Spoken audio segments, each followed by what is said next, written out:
ತಾನೇ ಕಲ್ಸಿದ್ರಲ್ಲವ, ಹಿಂಗ್ ಮಾಡಕ್ ಬಿಡ್ತೀನಿ. ಕಂಟಿ, ನಿಂದು ಯಾಕೋ ಅತಿ ಆಯ್ತು ಕಲ. ನೀನ್ ಪುಟ್ಟಕ್ಕಂಗೆ ಸಹಾಯ ಮಾಡ್ಬೇಕು ಅಂತ ಈಟೆಲ್ಲ ಮಾಡ್ತಿದ್ಯಾ, ಇಲ್ಲ ನಮ್ಮೆಲ್ಲರೂ ಹೊಟ್ಟೆ ಉರ್ಸ್ಬೇಕು ಅಂತ ಹಿಂಗ್ ಮಾಡ್ತಿದ್ಯಾ? ಓ 18 ಹಳ್ಳಿಗೆ ನ್ಯಾಯ ಹೇಳೋ ಬಂಗಾರಮ್ಮನವರು ನೀವ್ ಯಾವಾಗ ಬಂದ್ರಿ? ಬನ್ನಿ ಬನ್ನಿ ಕೂತ್ಕೊಳ್ಳಿ. ನಮ್ಮ ಪುಟ್ಟವನ್ ಮೆಸ್ಗೆ ಮೊದ್ಲೇ ಗಿತ್ತ ಬರ್ತಿದ್ದೀರಾ? ಬಿಸಿ ಬಿಸಿಗೆ ಏನ್ ಕೊಡ್ಲಿ? ಕ್ಯಾಂಡ್ ಉಂಡೆ ಐತಲ್ಲ. ಸರಿಯಾಗಿ ಹೇಳ್ದೆ ಗೋಪಾಲಯ್ಯ.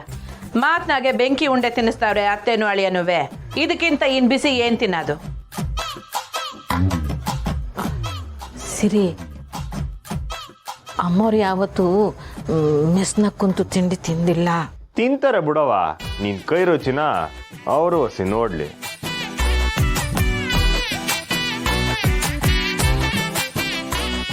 ಅತ್ತೆ ಅವನ್ ಕೈ ರುಚಿ ನೋಡಿದ್ದಾರೆ. ಮೆಸ್ಸಲ್ಲಿ ತಿಂಡಿ ತಿಂದಿಲ್ಲ ಅಷ್ಟೇ, ಆದ್ರೆ ಮನೇಲಿ ತುಂಬಾ ಸಲ ಊಟ ಮಾಡಿದ್ದಾರೆ. ಅವ ಈ ಮಧ್ಯದಾಗೆ ಸೊಳ್ಳೆ ನೊಣಗಳು ಕಾಟ ಸಾನೆ ಆಗ್ಬಿಟ್ಟದೆ.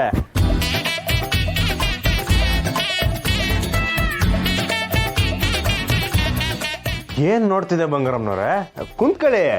ಇಲ್ಲಿ ಸುಳ್ಳಿನ ಸೊಪ್ಸಾರು, ಮೋಸದ ಬಸ್ಸಾರೆಲ್ಲ ಸಿಗಕ್ಕಿಲ್ಲ. ಸತ್ಯ, ನಂಬಿಕೆ, ಪಿರುತಿ ತುಂಬಿರೋ ಅಡ್ಗೆ ಮಾತ್ರ ಸಿಗೋದು. ಯಾಕೆ ನಿಂತೀರ? ಇವಾಗ ಕುತ್ಕೊಳ್ಳಿ. ಅಮ್ಮವರು ಮೊದಲನೇಕಿತ ನಮ್ಮ ಮೆಸ್ನಾಗೆ ತಿಂಡಿ ತಿನ್ನಕ್ಕೆ ಕುಂತ್ಕೊಂಡವ್ರೆ. ಅವ್ರಿಗೆ ಹೊಟ್ಟೆ ತುಂಬ ಬಡಿಸ್ಬೇಕು. ಕೂತ್ಕೊಳ್ಳಿ.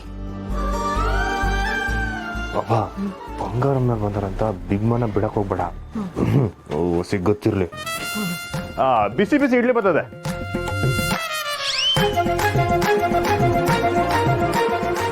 ನೋಡ್ತಿಪ್ಪ ಸರ್, ಊಟ ಕರತೀನಿ ನೋಡಿ ಅಂದ್ರು ಎತ್ ಕೊಟ್ಟು ಕಲ್ಲು ಮಾಡ್ತಾವ್ರೆ. ನೀವು ಹೀಗೆ ಕಮೆಂಟ್ ಪಾಸ್ ಮಾಡ್ತಿದ್ರೆ ನಮ್ಮ ಪ್ರಯತ್ನಕ್ಕೆ ಕಲ್ಲು ಹಾಕ್ದಂಗಾಗುತ್ತೆ. ಸುಮ್ಮನಿರಿ. ಕಾಣಿಸ್ತು, ಹೇಳ್ದೆ ಅಷ್ಟಕ್ಕೂ ಸರ್. ಸೈಡ್ ಮನ್ಸ್ ತುಂಬಿ ಮಾಡಿರೋ ಬಿಸಿ ಬಿಸಿ ಇಡ್ಲಿ,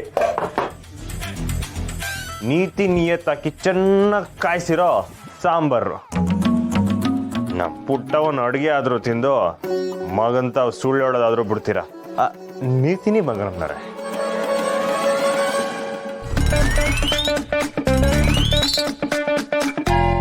ಮಾತ್ನಾಗೆ ಚುಚ್ಬೇಡ, ಸಾಕ್ತೆಗಿ. ನೀ ಒಳ್ಳೆ ತಿನ್ನಿ. ಸಾಕ್ ಬುಡ್ಲಾ. ನನ್ನೇನ್ ದೆವ್ವ ಅನ್ಕೊಂಡಿದ್ಯಾ, ಭೂತ ಅನ್ಕೊಂಡಿದ್ಯಾ? ಈಟೊಂದೆಲ್ಲ ಆಗ್ತಿದ್ಯಲ್ಲ. ದೆವ್ವ ಭೂತ ನಾಟ್ಕಾಡೋರ್ ಪಕ್ಕದಾಗೆ ಕುಂತವ್ರಲ್ಲ.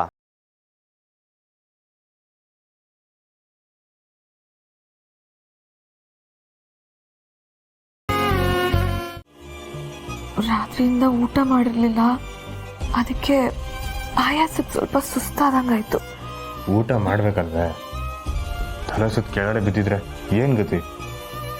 ಆರೋಗ್ಯದ ಮ್ಯಾಗೆ ಹೊಸಿ ನಿಗಾ ಇರಲಿ.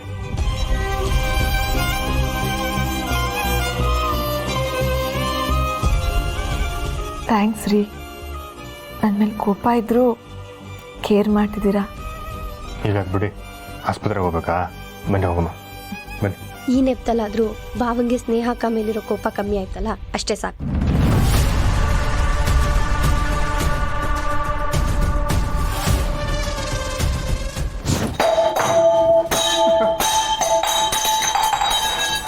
ಮತ್ತೆ ಸುಳ್ಳು.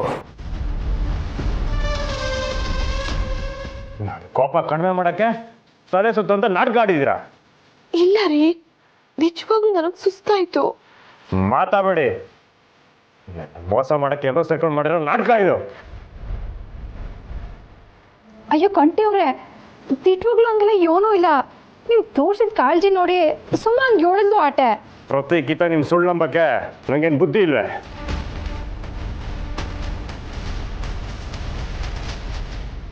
ಏನ್ ಮಾವಯ್ಯ, ನೀವಾದ್ರೂ ನೆಟ್ಟಿಗಿದ್ದೀರ ಅನ್ಕೊಂಡಿದ್ದೆ. ನೀವು ಕೂಡ ಇವ್ರ ಜೊತೆ ಸೇರ್ಕೊಂಡು ಇಲ್ಲ ಏನ್ರಿ, ಅದು ಏನು ಇನ್ನೊಂದು ಕಿತ ಇಂಥ ನಾಟಕ ನಾನು ತಾವು ಮಾಡಿದ್ರೆ ಸರಿ ಇರಕ್ಕಿಲ್ಲ. ಇನ್ಮೇಲೆ ಯಾರೇ ಬಿತ್ತೋದ್ರು ನಾನು ಬಂದು ನೋಡಕ್ಕಿಲ್ಲ. ರೀ ರೀ ಅದೇನ್ರಿ